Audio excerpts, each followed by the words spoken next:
rolling now? Okay, we are recording. Okay.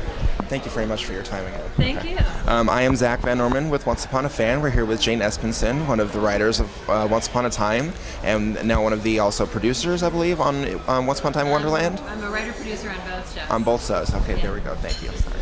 All right, so I have all of my questions here on my phone because honestly, I don't want to fanboy out on you like I kind of did yesterday on the cast, so I just got to kind of go with this here. That's all right. Feel so free. Charming made a really amazing speech about duality in the episode We Are Both. We Are Both, yes. Yeah. Can you tell me a little bit about where the inspiration for that, speech came from? Because it was really well done. Charming speech and We Are Both was something that we talked about a lot in the room.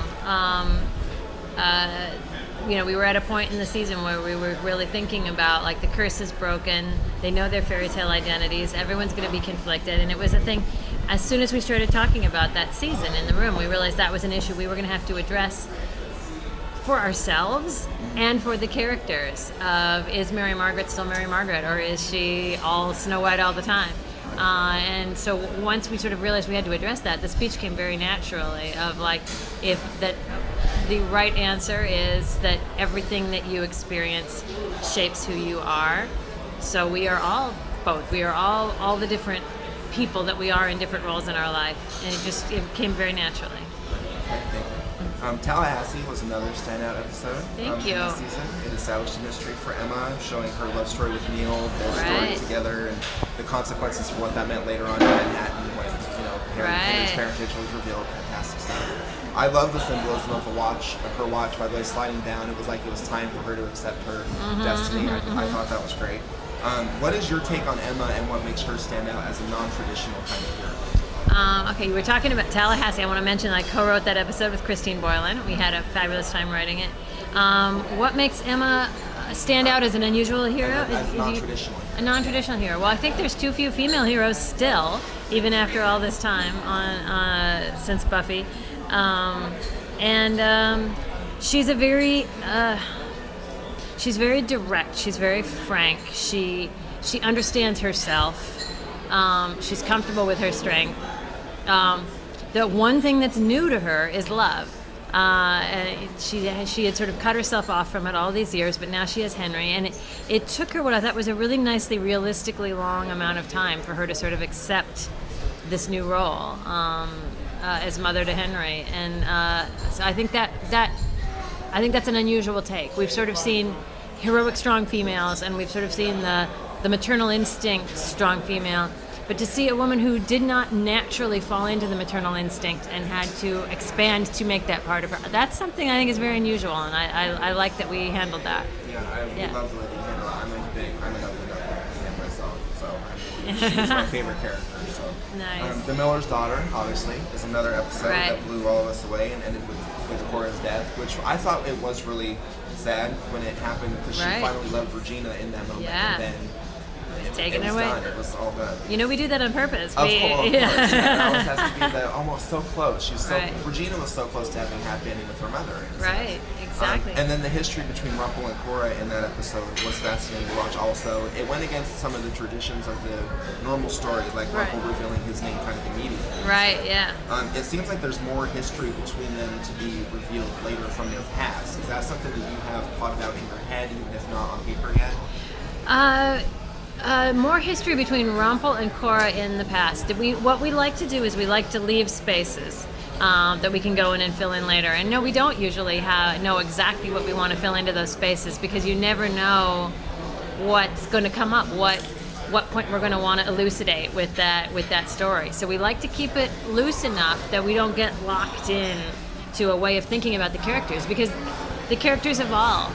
And our knowledge of them gets deeper and broader and more intricate, and so we want to save room to go in and you leave a little space on the linen to put the embroidery, but you don't want to know necessarily what the embroidery is going to look like. Gotcha. Okay, thanks. All right, awesome. Is there a finished episode of Once Upon a Time that exceeded your expectations of your ideas while you were writing the script?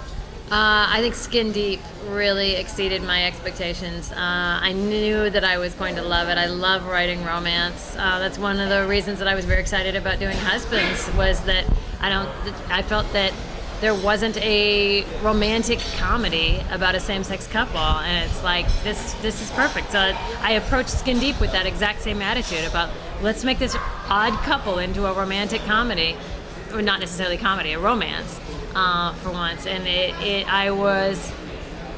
I knew I loved how it looked on the page, but seeing it on screen and seeing it with those two amazing actors, with Emily Duravin and Bobby Carlisle in those roles, way beyond what I even pictured.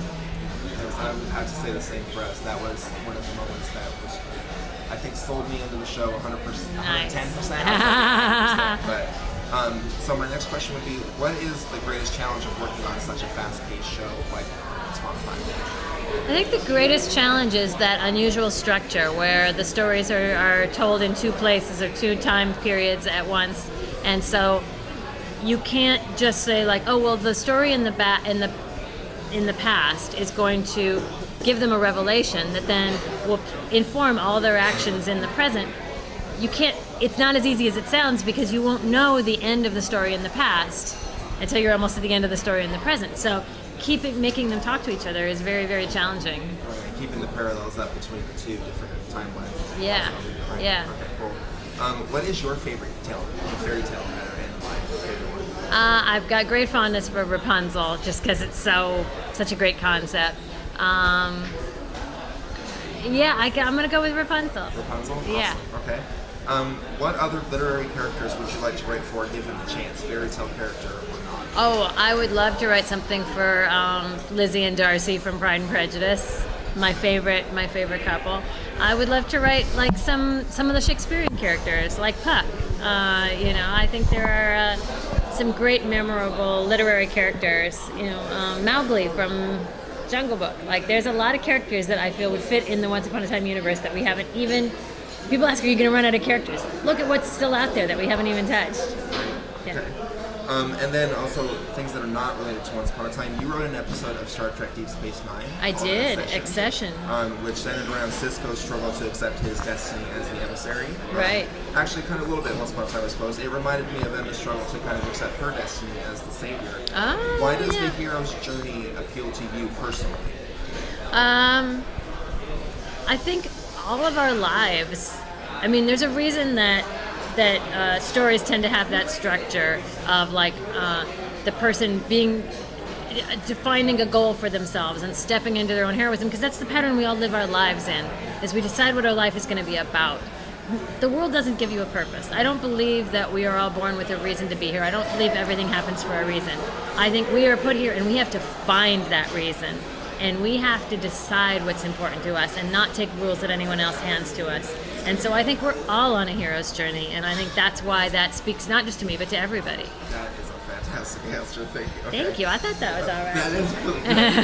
And then how much fun did you have writing the Game of Thrones episode of Golden Crown, and that moment where Viserys got a nice gold edition? Yeah, I felt very, very lucky when I was given my assignment of which episode would be mine, that it was that part of the book that had Daenerys eating that horse heart, and then it had the golden crown on Viserys.